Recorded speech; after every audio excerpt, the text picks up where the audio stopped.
Good morning and welcome to the Brick by Brick podcast with Ronald Pauleus, where we look at principles woven throughout this world to build a life worth living. The truth is, there are a lot of reasons to live, so we think. And during this Christmas season, I did my best to try to point you to Christ. And so what I want to do this Advent is do a two-part series and end it on Christmas week. This first part is one I actually preached this at my church. It was super exciting. Really enjoyed preaching it. Good message. I'm so excited to share it with you here today. It's a two-part series, and the series name is The Places of Advent. First part today I want to talk to about is when heaven comes low. You see, Christmas is not just a story we remember, it's a journey we walk. And woven into the story of Jesus' birth are places, real geographical places, each carrying a message, a revelation, and a glimpse into the heart of God. God could have brought Jesus into the world in one moment, in one place, with one announcement heard by everyone, but he didn't. Instead, he chose a small village. He moved through a mighty palace, because Advent is not just about where Jesus was born, it's about what God reveals in the places he chose to appear. Today I want to talk to you about Nazareth and the palace of Herod. Two places, two responses, one king. Place one, Nazareth. Luke chapter 1 verses 26 to 21. You can look that up when you get a chance. Nazareth, you see, was small, overlooked, insignificant. About 400 people, no political influence, no religious prestige, no impressive history. It was a kind of town people whispered, "Wait, you're from there?" Later, actually, in the Gospels, someone would ask the question, can anything good come from Nazareth? And yet, this is where heaven breaks its silence. For 400 years, God had not spoken. No prophets, no new visions, no fresh revelation. And when God finally speaks again, he doesn't go to a palace. He doesn't go to the temple. He doesn't make a public announcement. He whispers to a young girl in Nazareth.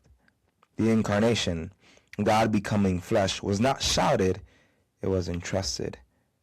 You see, Nazareth teaches us that God often begins his greatest work in places no one expects, with people no one notices. If you feel overlooked, if you feel insignificant, Nazareth is for you. God hasn't passed over you. God hasn't missed you. God hasn't forgotten your address. Great things begin in small places.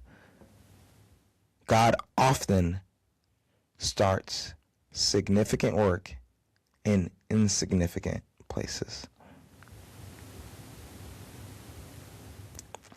But the moment God starts something in Nazareth, it sends shockwaves somewhere else. Because when God begins a work, resistance, the devil always rises up to contend it, which brings us to our second place, the palace. We find the palace in Matthew chapter 2, verses 1 through 3. You can read it when you get a chance. When word, it's a long, tiring day. When word reaches Herod that a new king has been born, Scripture says he was troubled. Why? Because there can only be one king. You see, Herod was ruthless, paranoid, and he obsessed with control. He eliminated anyone who threatened his throne. And now, without angels or announcements, a child born in obscurity threatens everything.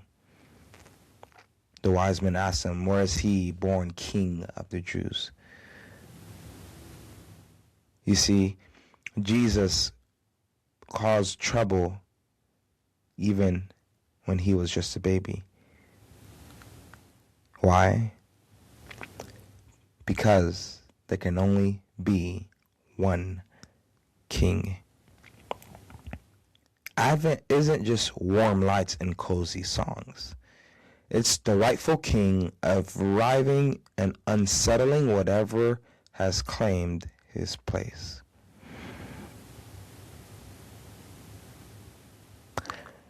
Jesus didn't come to be a guest in your life. He came to be king. I remember helping a local church out for a few months. And while I was there, I had a family who invited me over. I'd be there frequently on Sundays, probably the whole time I was there. And it'd be after I preach, go over, have lunch, or after evening service, something to that effect, spend time with them. And I remember them saying, "Make yourself at home." And so every time I went there, I opened up their fridge to get a popsicle, to get a snack, to get something to chew on and munch on. Make yourself at home, they said. Got to the end of that time there, and my ministerial head, because this was in conjunction with my Bible college I was at, got back there, we're reflecting, what did I learn, what did I implement from what I learned in school, and how was it, and what was challenging, what helped, etc. Towards the end of it, he said, "Ronald, the family told me you were there that whole time and you ate a lot of snacks." And I said, "Yeah, they told me to make myself at home." And he said, "Yeah, that's not what people usually mean."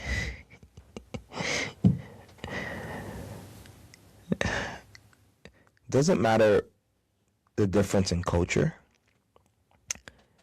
Doesn't matter if you really meant it